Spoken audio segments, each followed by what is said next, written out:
Tā ir tikai tā ideja, ka ceļš uz laimi ir atstumt un izstumt tos, kur runā citā valodā.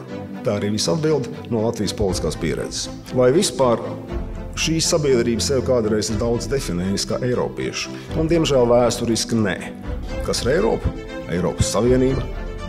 Un ļoti ātri notiek šī erozija no Eiropas kā kultūra tādas idejas par Eiropu kā finansējumu avotu. Karš Ukrainā ir atgriezis lielāko daļu šīs sabiedrības postpadomju konflikta telpā, kur cilvēki identificējas nevis ar Eiropu.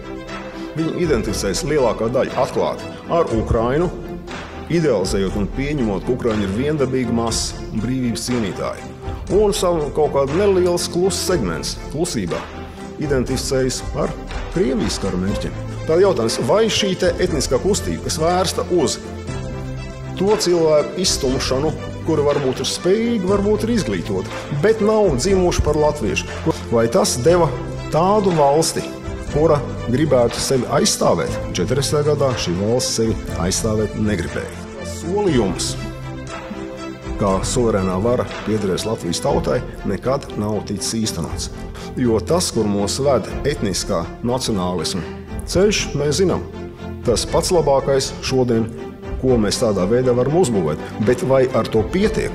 To mēs varētu pajautāt lauciniekiem, to mēs varētu pajautāt emigrantiem, kur vienkārši vēlas labi organizētu un funkcionējošu valsti. Es domāju, ka tieši tas varētu būt, ka nacionālais ideāls ir tāda valsts, ja mēs meklējam kaut kādu konservatīvismu. Es domāju, vienīgais, ko var meklēt, ir šāds solidārais konservatīvisms, kas rūpējas arī par tiem, kuriem neiet tik labi, un kurš arī dod iespēju arī tiem, kuru dzimtā valoda nav latviešu valoda. Pirmkārt. Un otrkārt, kas atstāja cilvēkam personisku domas un runas brīvību. Arī brīvību nes tradīcija. Tā ir konservatīva brīvība. Brīvība nes tradīcija.